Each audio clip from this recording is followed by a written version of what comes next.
session, he's going to talk about quantity, not quality. Rapid adaptation to local prey proceeds through venom gene expression changes in rattlesnakes.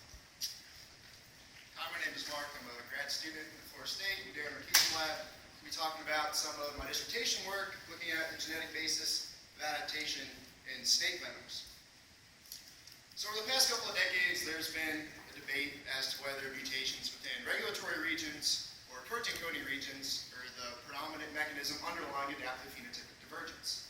So evolutionary developmental biology, or Evo-Devo, kind of argues that these are more likely to occur in cis-regulatory regions because the modularity of these regions kind of frees them from the deleterious pleiotropic effects that affect mutations within structural regions. We have examples of adaptive regulatory variation, such as the Comodium pathway and beak size evolution in Darwin's finches. But, as pointed out by Hopi Hoekstra and Coyne in their Locus of Evolution paper, mutations within protein-coding regions may not necessarily have pleiotropic effects, even in pleiotropic genes, because proteins themselves can exhibit modularity. So structural variation may be equally as important in generating adaptive variation. And again, we have examples of adaptive structural variation, such as specific substitutions within MC1R that lead to coat color variation in mice. But a lot of studies looking at the genetics of adaptation have focused on regulatory variance or structural variance, not necessarily both. And even fewer studies have looked at traits that aren't necessarily biased towards a particular mutational pathway. Like for morphological evolution, it's not necessarily surprising that a lot of these mutations may be in cis-regulatory regions. So snake venoms are an emerging system for studying the genetics of adaptation. They have a clear relationship to fitness. It's the only way that these animals can eat. And because of the modularity of the venom system, toxin genes are essentially unbiased. They're free of any pleiotropic constraint and may bias their evolution towards regulatory or structural variation. And if we want to understand the genetics of adaptation, we need a genetically tractable trait. And despite being polygenic, venoms are genetically tractable through joint transcriptomic and proteomic approaches. So we can sequence the venom gland transcriptome and identify all the toxin genes that are actively expressed, and then actually verify the secretion of these transcript products into the venom, our phenotype, and create a reference transcriptome proteome or genotype-phenotype map. We can then use this map to understand the genetics of adaptation and determine whether expression variation or structural variation is more common, essentially in the trait not inherently biased towards a particular mutational pathway. So I study the eastern diamondback rattlesnake, Crotalus adamantius. It's the largest species of rattlesnake. It's native to 7 states in the southeastern U.S. Preys exclusively on endotherms, and it frequently inhabits barrier islands. The other focal species of this stock is the hispid cotton rat, Sigmodon hispidus. It's a moderately sized rodent. It's common throughout Central and North America. And Bruce Means has found that this is by far the most common prey item of eastern diamondback rattlesnakes in North Florida. So for this talk, I'm going to focus on some comparative work looking at a mainland and island population of each species in Panhandle, Florida. So my island is Little St. George Island. It's a Holocene formation. It's about 4,000 to 5,000 years old, and it's about 7 kilometers from the mouth of the Apalachicola River. So what I did is I went out and I collected 26 mainland and 25 island rattlesnakes, seen here in blue. Took a venom sample, blood sample for DNA, took some measurements, and then released them. And then I used Sherman live traps to collect cotton rats, seen here in red. So I collected 59 mainland and 49 island cotton rats. And I brought those back to the lab for some toxicity assays, which I'll touch on in a minute. Something I want to mention is that when trapping on the mainland, I would catch several species of rodent that were available prey for the eastern diamondback rattlesnake. But on the island, Sigmodon hispidus was the only available prey source. So for this talk, I'm going to focus on 2 main questions. First, is there local adaptation? And second, if there is, what's the genetic basis of this adaptation? Is it predominantly structural variation or substitutions in coding regions? Or is it predominantly expression variation?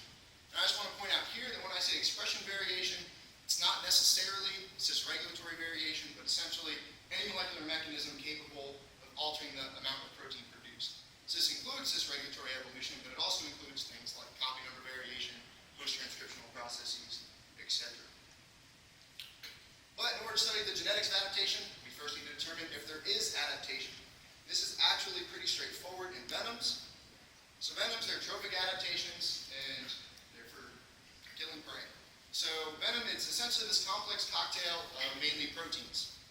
And obviously, Making all these proteins is metabolically costly. It takes a lot of energy. So we would expect that selection should operate to increase venom economy. The way that this happens is if you increase venom toxicity, you reduce the amount of venom needed to kill a specific prey item. So we would expect selection to increase venom economy by increasing venom toxicity. And the easiest way to measure venom toxicity is through medium lethal dosage or LD50 assays. This is just a standard measure of toxicity. It's essentially the amount of venom required to kill half of an experimental group in a given time period. So what I did is I brought all the rats that I collected back to the lab, and I did LD50s on both allopatric and sympatric cotton rats for both island and mainland venom. And you can see in the table down here are the absolute values. So the lower the number, the more effective or better the venom. So we can see that island venom was about 3 times as effective on island rats as mainland rats, whereas mainland venom was also better on mainland rats relative to island rats. So if we plot this, we have mainland venom here in blue, island venom here in red. We can see that both venoms satisfy local versus foreign and home versus weight criteria, indicating that both populations are actually adapted to their local prey source. So is there local adaptation? Yes, there is. So what's the genetic basis of this adaptation? Is it predominantly structural or predominantly expression driven? So first we looked at expression. So because venom is a secretion, we can use proteomic techniques such as liquid chromatography or mass spectrometry to directly measure protein expression from the venom itself. So we did this, and we found that there was significant differentiation in expression between island and mainland population, and actually found that this was biased towards low expression proteins.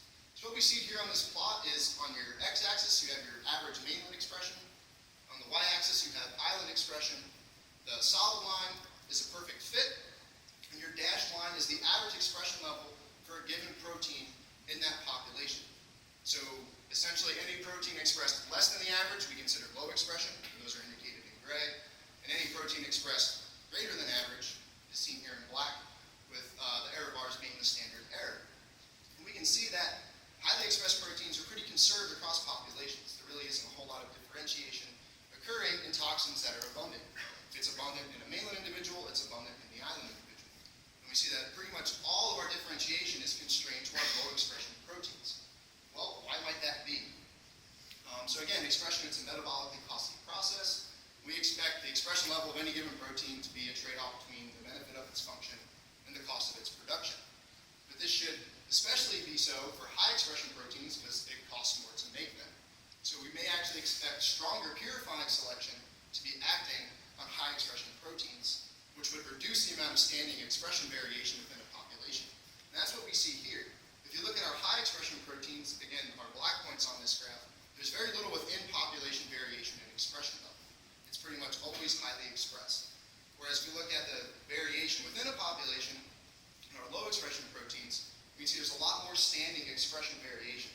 And it may be that this rapid adaptive differentiation in expression may have occurred from standing expression variation in low expression proteins. And this is interesting because expression level has long been known to be a good predictor of sequence evolution. So proteins expressed at high levels typically evolve much slower at the sequence level.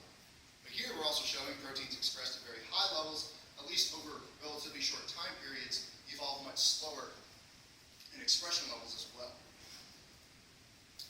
So what's the genetic basis of adaptation? Well, we found significant expression differentiation, but is this the only differentiation that's there?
neutral loci are seen here in gray, and they kind of provide us with our null distribution, right? And our toxin loci are down the bottom of the plot in red, and we essentially look to see what toxin loci exceeded the 95th percentile of our neutral distribution, which is the red vertical line seen there. So we had 3 toxin loci exceed this distribution, but we only had non-synonymous changes in 2 of these 3 loci, and actually only a single non-synonymous variant in vascular endothelial growth factor was present in the island population, but it was present at very low frequency. So essentially, the only non-synonymous difference between island and mainland venom was a single non-synonymous SNP in a fairly low expression protein that typically is just thought of as the spreading factor. It doesn't actually have any lethality associated with it itself. So, in conclusion, we found rapid adaptive divergence in venom, and this divergence seems to be predominantly or potentially exclusively driven through expression changes rather than structural changes. This may be because there's just more molecular mechanisms that exist for altering a protein amount. Right? So if you have cis-regulatory variant, copper number variation, post-transcriptional processes, all of these things can change the amount of protein that's produced, whereas for structural variation, you need a specific mutation within the coding region of a specific gene to increase it. So over at least relatively short timescales, it seems that expression-driven variation may actually be the predominant mode of adaptation. With that, I'd like to thank a bunch of people, and NSF and some other organizations for paying for this, and I have time for questions.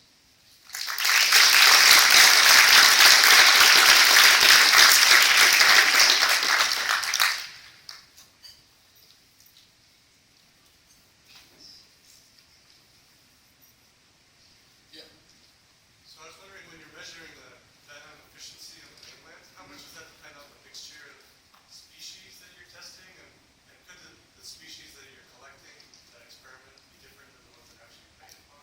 Yeah, I mean, so that was the nice thing about the island system, is that there's only one prey source available.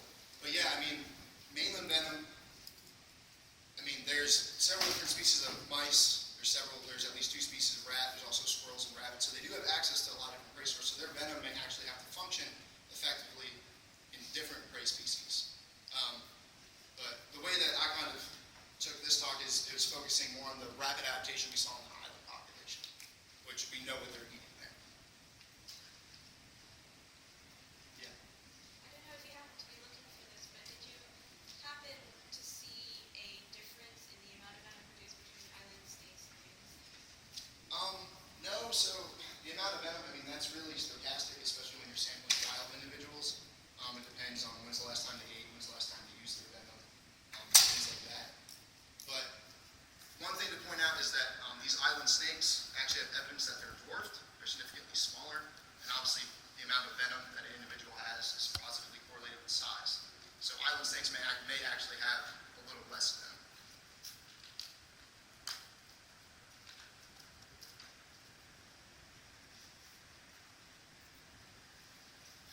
Do you have any plans to do mainland island hybrids, like hybridize these things and specifically look for cis? Yeah, that would be really cool. So the generation time of these is about 3-4 years, so that's not really feasible.